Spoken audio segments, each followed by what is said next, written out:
Good day mga kataba! Another rest day, another opportunity na naman. Bali nandito nga po palang inyong lingkod sa may sports complex sa may Tunasan, Muntinlupa. Bali nandito ako sa may track and field at dito ako mag-i-start na mag-jogging. Siyempre, bago mag-jogging, need muna natin na gumawa ng mga warm-up routines kagaya na nakikita nyo sa video. Bali bubuhayin ko muna yung mga dugo ko para sa aking pagtakbo. Kasama ko nga po pala yung pamilya ko rito, especially yung aking anak dahil gusto ko siyang makasama na mag-jogging at syempre makapag-exercise na rin para mabawasan yung kalalabon niya. Medyo mataba na nga rin kasi. At wala nang intro-intro. After ko mag-warm up, nag-decide muna ako maglakad ng isang loop sa track and field na to. So kung makikita nyo sa video, ang ganda ng track and field ng Muntinlupa.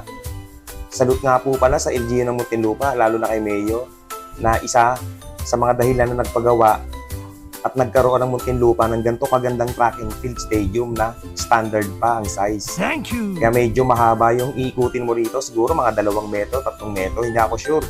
Pero malayo talaga.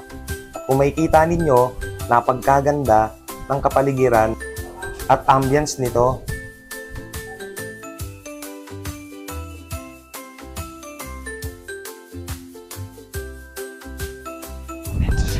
At nag-start na nga po pala tumakbo ang inyong lingkod.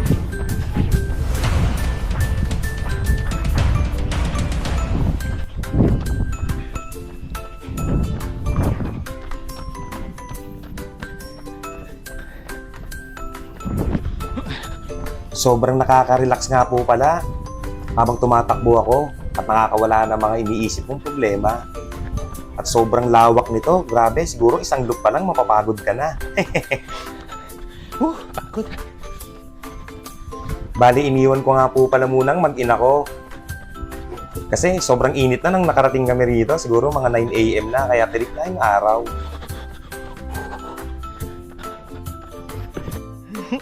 Takot si Erin. Takot si Erin. At yan na nga, sinundan na nga ako ng anak ko. Hinabol niya ako pero hindi niya ako inabutan kahit sobrang bagal ko rin naman tumakbo. It's okay lang yan. Oh, siguro, look on, nag-running sila ko. Diba? Nag-running sila ko. Ang kulit nga po pala ng batang to, niyayaya na akong umuwi. At yan na nga, umalis na nga sa piling ko. Pupunta na sa nanay niya. Magyaya na yatang umuwi. Bali naka 2 routine lang ako. Tapos itong batang to, wala pa yata isang ikot. Kalahati pa nga lang yata, nagyaya nang umuwi. Nagutom na yata yung bata, kaya nagyaya na siyang umuwi. At uuwi na nga po pala kami. Laking talagang tulong kapag meron kang sasakyan na katulad nito. Oops! Tricycle pa lang, tinutukoy ko. Kala nyo, ha? At dito ko na nga rin po pala tatapusin ang video. Ako nga po pala si Nonoy Taba, na lagi nating pipiliin na sumaya. Maraming salamat!